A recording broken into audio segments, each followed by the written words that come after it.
15 এপ্ৰিলত পুৱা কচুজানৰ শুকান পুখুৰীৰ চাহ বাগিচাত উদ্ধাৰ হৈছিল এটা জ্বলাই দিয়া মৃতদেহ আৰু উক্ত ঘটনাই সৃষ্টি কৰিছিল তীব্ৰ চাঞ্চল্যৰ। পৰৱৰ্তী সময়ত আৰক্ষীয়ে মৃতদেহ উদ্ধাৰ কৰি মৰণোত্তৰ পৰীক্ষাৰ বাবে প্ৰেৰণ কৰে যদিও ওলোৱা নাছিল কোনো সম্ভেদ। কিন্তু 10 দিন পৰ্যন্ত কৰ্মসূত্ৰে তিনিচুকীয়াত থকা শিৱসাগৰ বকতাৰ 21 বছৰীয়া যুৱক ৰাজ লাচিতৰ কোনো সন্ধান নথকাত তিনিচুকীয়া সদৰ আৰক্ষী থানাত উপস্থিত হয় পৰিয়ালৰ লোক তিনিচুকীয়া সদৰ আৰক্ষী থানাত উপস্থিত হয় 15 এপ্ৰিলত শুকান পুখুৰীৰ চাহ বাগিচাত উদ্ধাৰ হোৱা জ্বলন্ত মৃতদেহটোৰ ফটো চাই সেয়া ৰাজ লাচিত বুলি চিনাক্ত কৰে। ৰাজ লাচিতে প্ৰায় 4 মাহৰ পৰা পৰ্বতীয়া স্থিত হট অভেন নামৰ এখন বেকাৰী ফেক্টৰীত কাম কৰিছিল আৰু বেকাৰীৰ মালিকে জানিব দিয়া অনুসৰি 14 এপ্ৰিলত দিনত ককৰাতলী গগৈৰ উপাধি এগৰাকী সতীৰ্থ কৰ্মচাৰীৰ লগত সতীৰ্থ কৰ্মচাৰীগৰাকীৰ ঘৰত বিহু খাবলৈ বুলি ওলাই গৈছিল। কিন্তু পৰৱৰ্তী সময়ত ককৰাতলীৰ কৰ্মচাৰীজনে ৰাজ লাচিতে দিনৰ 1 বজাত ভাত খাই নিজ ঘৰলৈ গ'ল বুলি জানিবলৈ দিয়ে। তাৰ পাছত পুনৰ 23 এপ্ৰিলৰ পৰা ককৰাতলীৰ গগৈ উপাধিৰ কৰ্মচাৰীজনো কৰ্মস্থলীৰ পৰা নিৰুদ্দেশ হৈ আছে। গতিকে পৰিয়ালবৰ্গই ৰাজ লাচিতৰ হত্যাকাণ্ডৰ ঘটনাৰ সৈতে ককৰাতলীৰ গগৈ উপাধিৰ কৰ্মচাৰীজন জড়িত থকাৰ অভিযোগ উত্থাপন কৰি তিনিচুকীয়া আৰক্ষীক উচিত তদন্ত কৰিবলৈ আহ্বান জনাইছে ভাতৃয়ে।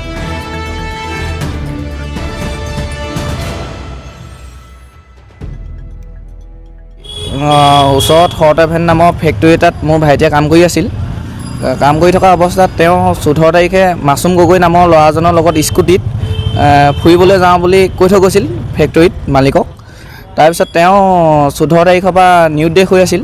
নিৰুদ্দেশ হোৱাৰ পাছত আমি ফোনাফোনি কৰাৰ পাছতো নোপোৱাৰ পাছত আমি তিনিচুকীয়া আৰক্ষী থানাৰ ওচৰত সহায় ল'বলগীয়া হ'ল। সহায় লোৱাৰ পাছত নিউজৰ সহায়ত আমি জানিব পাৰিছোঁ যে 15 তাৰিখৰ দিনাখন এটা মৃত পোৱা গৈছে বুলি কৈছে। মৃতটো ফটো দেখুওৱাৰ পাছত আমি হয় সেইজনেই মোৰ ভাইটি। আৰু তিনিচুকীয়া থানাত এটাই কথা ক'ম যে তেওঁলোকে বিচাৰটো কৰি দিয়ে যেন আমাক। মোৰ ভাইটিৰ নাম ৰাজ লাচিত আছিল, 21 আছিল। 4 মাহ হ'ল। 4 মাহ। অৰিজিনেল ঘৰ কোন জেগাত? অৰিজিনেল ঘৰ আপোনাৰ বকতা 2 নং কুঁৱগাঁৱত। যিজন মাছুম গগৈ নামৰ ল'ৰা তেওঁৱে আনিছিলে। মাছুম গগৈ আপোনাৰ ফেক্টৰীৰ ভিতৰতে থাকে। কেতিয়াবা তেওঁ ঘৰত যায়, তাৰ লগতে যায়। ঘৰ ক'ত জানা নেকি মাছুম? ঘৰটো বিশেষ মই এনেকুৱা জেগাডোখৰ চিনি নাপাওঁ বাৰু, গৈছোঁ খালি তেওঁলোকৰ ঘৰতে। তোমাৰ ভাইটি নিৰুদ্দেশ হৈ আছিলে, তাৰপিছত মালিকৰ লগত যোগাযোগ কৰিছিলে নেকি? হয়, মোক মালিকে জনাইছিলে যে ৰাজ ঘৰত গ'ল বুলি। তাৰপিছত মই তেওঁ বায়েকক ফোন কৰিলোঁ। বায়েকক কোৱাৰ পিছত বায়েকে নাই বুলি কোৱাৰ পাছত মই তেওঁক ককায়েকক খবৰ কৰিলোঁ। ককায়েকো নাই বুলি কোৱাৰ পাছত আমি থানাত ফেক্টৰীৰ ভিতৰত আমি খবৰ কৰিছোঁ। ফেক্টৰীৰ ভিতৰত নাই বুলি কোৱাৰ পিছত আমি থানাত এই যে মাছৰুম গগৈ ক'লা নহয় জানো, এই গোটেইখিনি যিমান কাণ্ড হৈছে যে তেওঁলোক বা তেওঁৰ মালিক জড়িত আছে বুলি ভাবা নেকি? মালিক জড়িত নাই, এইটো কথাত মালিক জড়িত নাই। গোটেই সবিশেষটো মাছুম গগৈয়ে কৰিছে। না মালিকে জানে নেকি মানে মাছৰুম গগৈ যে এনেকুৱা কিবা হ'ল বুলি বা তোমাৰ ভাইটিৰ লগত তেনেকুৱা কিবা হ'ল? নাই, সেইটো কথা নাজানে মালিকে। মোৰ নাম হৈ গ'ল মহম্মদ আলাউদ্দিন আনচাৰী। কি কৰে? মোৰ বেকাৰী আছে। কি নাম বেকাৰীটো? বেকাৰীটো হট অভেন। প্ৰায় 3 বছৰ ক্ৰছ কৰিছে আৰু। 14 তাৰিখে কি হৈছিলে? 14 তাৰিখে আপোনাৰ যিটো এতিয়া কেছটো হৈছে, কি কেছ হৈছে? এইটো ৰাজ আৰু মাছুম ইয়াত আছিলে, পলাই দিলে আৰু ৰাজ দুজন ল'ৰা মানে নাইকিয়া হৈছে। তাৰপৰা 14 তাৰিখে ৰাতিপুৱা আপোনাৰ 5টামান যাতে যাব ওলালে, মানে ৰাজ আৰু মাছুমৰ ঘৰত 2জনে যাব ওলালে। মোৰ মিস্ত্ৰীয়ে ক'লে যে তই এটা কাম কৰ, তহঁতি এতিয়া নাযাবি, মালিকক আহিব দে, তাৰপিছত মালিক আহিলে তহঁতি যাবি। তাহাঁতি তাৰপিছত ৰ'লে। তাৰপৰা মই ঠিক 8টামান বজাত আহিলোঁ। পাৰফেক্ট টাইমটো 7:30 বা 8টা বা 8:30 হ'ব পাৰে। বিহুৰ দিনাখন আছিলে, অকণ দেৰিকৈ আহিছোঁ দেই।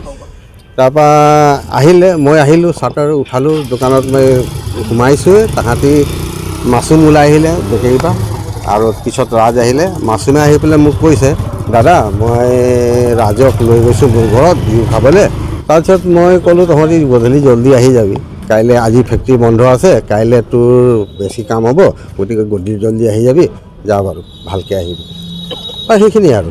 সিদিনাখনে আবেলি মোৰ মিস্ত্ৰীয়ে ফোন কৰিলে, যে মাছুমক ফোন কৰিলে যে তহঁতি আহিছনে, কাইলৈ কাম আছে বেছিকৈ। তাৰপিছত মাছুমে ক'লে আৰু ৰাজো আছে নাই, ৰাজক লৈ আহিবি। এনেই তাহাঁতি পাৰফেক্ট আৰু ক'ব পৰা নাই, মানে ৰাজৰ কথাও ক'লে। মাছুমে ক'লে তাৰপিছত নহয় বোলে, ৰাজ আমাৰ ইয়াত ভাত পানী খাই 1-1:30 বজাত সি ঘৰলৈ গ'ল বোলে। সেনেকৈ ক'লে তাৰপিছত সি ক'লে ঘৰলৈ গ'ল আৰু তই আহিবি সি কৈ পেলাই নাই মাছুমে ফোনটো কাটি দিলে হয় মই ফোন আমি তাৰ ৰাজক ঘৰৰ লগত যেতিয়া পৰা এইটো কথা শুনিছোঁ আপোনাৰ 23 তাৰিখৰ পৰা টোটেলি কণ্টেক্টত আছোঁ মইতো অকল সিদিনাখন 14 তাৰিখে যোৱাৰ পিছত একোৱেই নাজানো 10 দিনলৈকে মই ভাবিছোঁ যে ৰাজ ঘৰলৈ গৈছে কাৰণ মাছুমে 14 তাৰিখে ক'লে মোৰ ষ্টাফক যে মই ঘৰলৈ গৈ আছোঁ বুলি সি মাছুমে ক'লে ৰাজ ঘৰলৈ গ'ল বুলি মই নিশ্চিন্ত হ'লোঁগৈ আৰু তাৰ কোনো নাম্বাৰ নাই আৰু মাছুমৰ পৰা নাম্বাৰটো খুজিছোঁ সি কৈছে মোৰ ওচৰত নাই এতিয়া মাছৰুমৰ ঘৰ ক'ত? মাছুমৰ ঘৰ বড়ো